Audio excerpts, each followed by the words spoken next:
Então quem são as nações que continuam?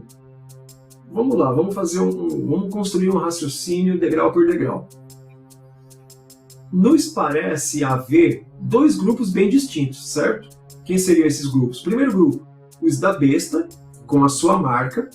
Segundo grupo, e os do cordeiro, selados com o seu sangue.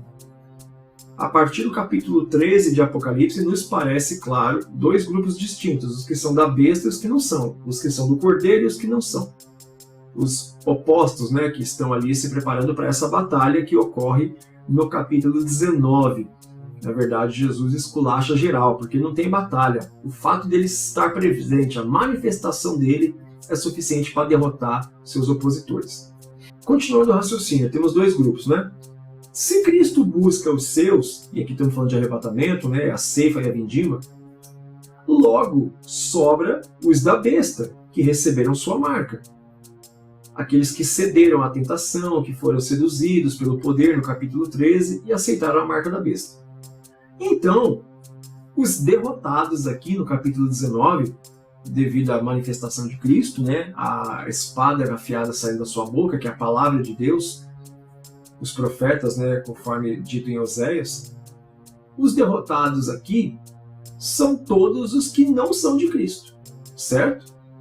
Logo, por lógica, quem continua existindo para ser governado? Os que não são de Cristo? Mas se não é de Cristo, então não é o da besta? E os da besta não foram derrotados agora? Ou será que tem um grupo neutro que não está sendo mencionado? Percebe o dilema? Qual é a encruzilhada que nós estamos? Você vai ter um grupo que ainda vai ser governado, que vai ser regido com vara de ferro, né, chamado de as nações, no capítulo 20, que nós vamos ver em seguida, o período milenial. Se você tem o grupo dos selados de Cristo, que não cederam à tentação, não foram seduzidos, esse grupo que tem o selo de Cristo não é o grupo da besta. O grupo que tem a marca da besta é derrotado aqui com a besta e o falso profeta. Então sobrou só o de Cristo.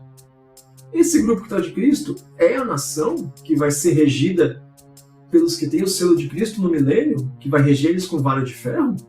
Mas se eles são de Cristo e são essa nação que vai ser regida com vara de ferro, se eles são de Cristo, por que reger com vara de ferro? Se esses que são de Cristo são aqueles que se mantiveram fiéis e foram salvos, arrebatados, têm o selo do Cordeiro, eles é os que vão ser seduzidos depois que Satanás for liberto ao final de 1000 anos, no capítulo 20? Então o salvo ainda tem chance de cair porque ainda tem chance de ser seduzido? Ou será que tem um terceiro grupo aí? Teria o grupo dos selados de Cristo, os que têm a marca da besta, tem um terceiro grupo que passa por essa batalha final, onde Cristo vence a besta e o falso profeta, e aí essa nação ela entra. É possível então ficar neutro na grande batalha cósmica entre o bem e o mal? Tem como ficar neutro? Existe um terceiro grupo? Percebeu a pergunta? Uma nação vai ter que entrar no milênio, vai ser regida por Cristo e por aqueles que guardaram sua palavra fielmente. E esse grupo que vai ser regido por Cristo e os seus fiéis, esse grupo ao final de 1000 anos de paz, governando com Cristo, sendo governados por Cristo, ainda serão seduzidos pelo diabo, no capítulo 20. Então esse grupo não pode ser os escolhidos de Cristo, porque senão eu estou dizendo que quem é arrebatado e salvo com Cristo, porque já passou pela tentação da besta e não aceitou a sua marca, ainda tem chance de ser seduzido pelo diabo e ser derrotado. Então tem que existir um terceiro grupo. Dá para provar isso biblicamente? Veja bem, a Bíblia trabalha com figuras de linguagem, né, que parecem totalitárias, como por exemplo a hipérbole, mas também tem a metonímia. Por exemplo, os moradores de Ai são destruídos totalmente por Josué, né, conforme está em Josué capítulo 8, 22. Só que eles aparecem novamente depois. Os de Maquedá são totalmente destruídos também em Josué 10, 28. Todos do reino de Azor também são destruídos em Josué 11, de 11 e 12. Josué também derrotou e riscou a existência dos amalequitas, lá em Êxodo 17, 13 e 14. Só que os amalequitas aparecem de novo depois. Os filisteus, derrotados por Sansão em Juízes 16, 30, depois pelejam novamente contra Davi, né, através dos seus 5 generais gigantes, o mais famoso deles, Golias. Então Cristo não mata literalmente todas as nações. Até porque nós já dissemos, a espada é a palavra, não é uma morte física. Então há um grupo neutro? Percebeu isso? Você tem vários exemplos de povos que o texto bíblico vai dizer que Josué derrotou todos e passou todos ao fio da espada. Alguns textos vão dizer até de maneira bem hiperbólica, né?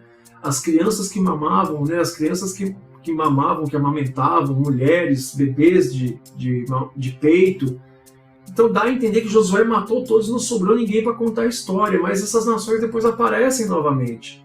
Os filisteus, amalequitas, midianitas, todos são derrotados, mas depois aparecem. Mas não passou todos ao fio da espada, inclusive mulheres e crianças, para que não sobrasse um? Que linguagem hiperbólica é essa? Então, se nós formos entender isso, Cristo, aqui no capítulo 19, ele derrota o quê? Aqueles exércitos convocados para poder pelejar juntamente com a besta e o falso profeta, né, as duas bestas, a do mar e da terra, contra Cristo e os selados do Cordeiro. Mas então, tirando esse grupo de Cristo e os selados do Cordeiro e os que têm a marca das duas bestas, existe um outro grupo? A hipérbole vai nos dizer que sim, vamos entender que grupo é esse que vai ser governado por Cristo. Esse terceiro grupo não necessariamente ele é neutro, tá? Muitos podem ter ouvido as mensagens conclamando ao arrependimento, né, durante todo o Apocalipse, nós vimos. Muitos podem ter recebido a marca forçados. Por exemplo, crianças.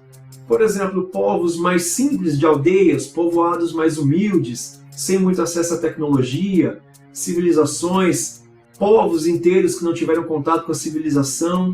Além de que o epicentro de todos esses eventos é o Oriente Médio, é o norte da África e o sudeste europeu, conforme os animais de Daniel 7 e de Apocalipse 13, verso 2 indicam.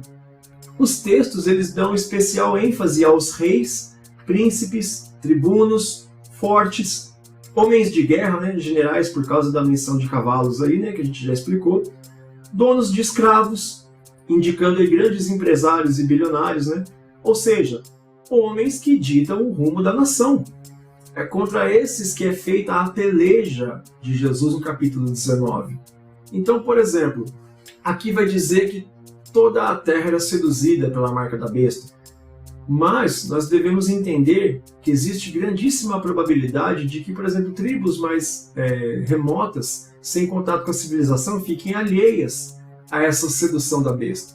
Mas não tenham como ficar alheias à manifestação de Cristo, porque todo olho verá e reconhecerá, vai saber do que se trata quando vê esse grande sinal no céu, Cristo voltando. Criança, por exemplo, os pais que entendem e que voluntariamente aceitam a marca da besta para que seu filho não seja morto e possa ter acesso à economia, educação, tecnologia, faz o teu filho colocar a marca. Essa criança não vai ser dada por inocente, então? E pessoas com deficiência mental, pessoas com necessidades especiais, pessoas deficientes, pessoas com alguma dificuldade cognitiva, alguma insuficiência cognitiva, pessoas de muita idade, pessoas extremamente idosas, humildes, sem instrução, pessoas não alfabetizadas, sem contato com tecnologia, especialmente ali os idosos mais debilitados, que de repente a família faz ele colocar a marca para que ele tenha, por exemplo, a continuidade de um convênio, de um asilo, né, benefícios, aposentadoria, outros privilégios do governo, pessoas que involuntariamente vão acabar recebendo a marca. Esse grupo de pessoas pode perfeitamente ser um grupo não neutro, mas um grupo que recebeu a marca ou de alguma forma ficou fora do epicentro. E por que eu falo de um epicentro? Porque tem um detalhe que não pode ser desprezado. Esse grande conflito vai afetar toda a Terra, mas não vai acontecer em toda a Terra. Não é um evento global? De forma nenhuma. O texto de Apocalipse capítulo 13, verso 2, nos deixa claro isso. Vamos observar. Atenção para a aparência da besta que emerge do mar, tá? Versículo 1, Apocalipse 13, verso 1. E eu pus-me sobre a areia do mar e vi subir do mar uma besta, que tinha o quê? 7 cabeças e 10 chifres. E sobre os chifres 10 diademas, e sobre as cabeças um nome de blasfêmia. Olha o verso 2. e a besta que vira semelhante ao leopardo, e os seus pés como de urso, e a sua boca como a de leão, e o dragão deu-lhe o seu poder, o seu trono e grande poderio. Os animais da visão de Daniel capítulo 7 são o quê? O leão com asas, Babilônia, o urso manco de um lado com costelas nas bocas, Império Medo-Persa, o leopardo com 4 asas e 4 cabeças, a Grécia do Macedônio Alexandre, depois dividida por seus 4 generais, e depois o animal terrível e espantoso que Apocalipse 12 nos ajuda a entender que é um dragão, mas lá em Daniel ele tinha uma cabeça só, porque Roma ainda era república, com 7 cabeças já é a Roma imperial, conquistando outros povos. Essa besta que aparece tem característica dos 4 impérios, e esses 4 impérios têm uma localização específica que quer dizer o epicentro de onde tudo isso vai acontecer. Essa base de inteligência, estratégia da besta, isso tem uma localidade para acontecer. Olha aí no mapa, os impérios babilônico, persa e grego. Você tem aí a legenda, o laranja é o Império Grego, o azul o Império Persa e o vermelho o Império Babilônico. Olha que região que é essa. Você vai ter aí o sudeste da Europa, pegando Macedônia, Grécia, né, um pedacinho ali.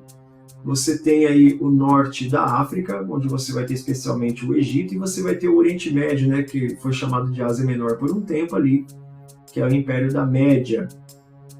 Então essa é a região onde tudo isso vai acontecer. Esse embate político, de influência, de estratégia, vai acontecer aí, porque as características da besta indicam essa região, que especialmente essa figura, se você pensar como uma pessoa, ela tem que vir dessa região. Se você pensar nela como eu penso, como um sistema de governo, se dará nessa região e será entre esses países aí. E aí quando você amplia, olha qual é o epicentro de todos esses eventos. Olha o quanto do mundo está distante desse epicentro, desses acontecimentos. Essa região de vermelho é esse mapa aqui, ó.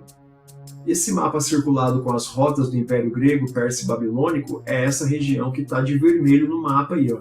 Norte da África, sudeste da Europa, e você tem o Oriente Médio, chamado ali um pedaço de Ásia Menor. É aí que tudo acontece, de acordo com a descrição do texto. Olha quantos continentes estão distantes, quantos alheios, as Américas estão alheias, a Oceania, olha a distância da Austrália, as Américas. E como é que eles se envolvem indiretamente? Também temos a expressão totalitarista, né, que vai dizer no versículo aí, todos os reinos, todas as nações, todos os reis da terra, né, claramente são hipérboles, expressões de exagero. Você encontra isso em Daniel capítulo 2, verso 37 e 38, que é a imagem de Nabucodonosor, né, dividida em metais diferentes, falando sobre esses reinos. Ela vai dizer todos os reinos e todas as nações e todos os reis da terra, só que a localização é essa que a gente acabou de ver no mapa. É uma expressão de exagero, hiperbólica. Pode ver que Paulo também acreditava que tinha pregado para toda criatura que havia na terra e todos os povos conhecidos. Ele fala isso em Colossenses 1, 23. Preguei a toda criatura de todos os povos em toda a terra. Mal sabia Paulo, né? É sabido que no tempo bíblico somente se conhecia a região da Mesopotâmia, né? A região entre rios, ou seja, o Oriente Médio, o sudeste da Europa e o norte da África, a Mesopotâmia. Especialmente ali o Egito, né, e a Etiópia, chamada de Sabá. Tempos depois, os outros continentes entram em cena. Então, quando são os escritos de Paulo, de Apocalipse, o conceito deles, a visão de toda a Terra, era essa região da Mesopotâmia.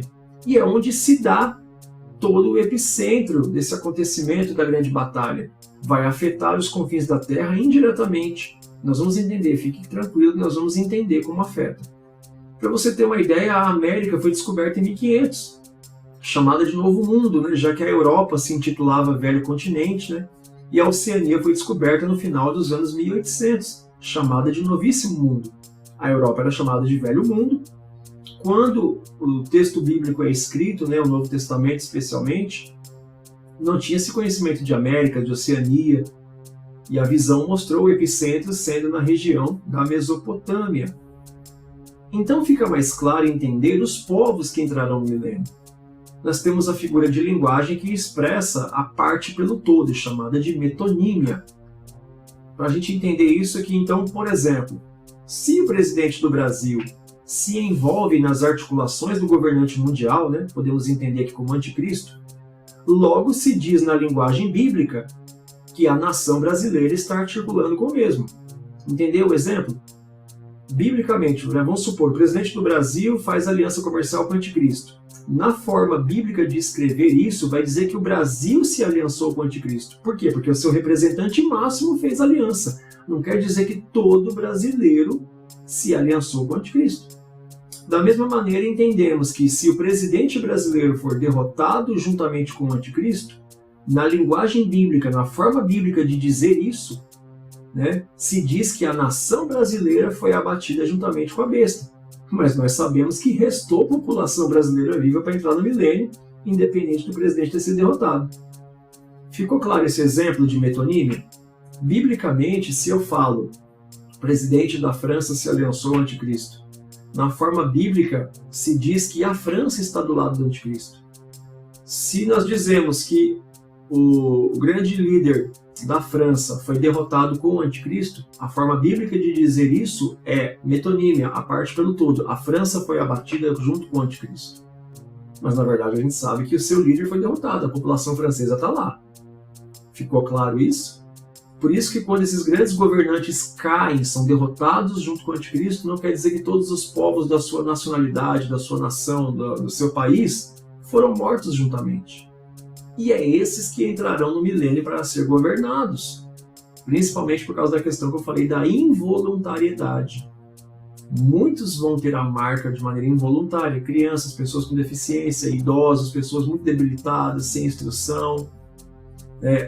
Ainda creio que existirão povos e tribos, né, que não tiveram contato com civilização, com tecnologia.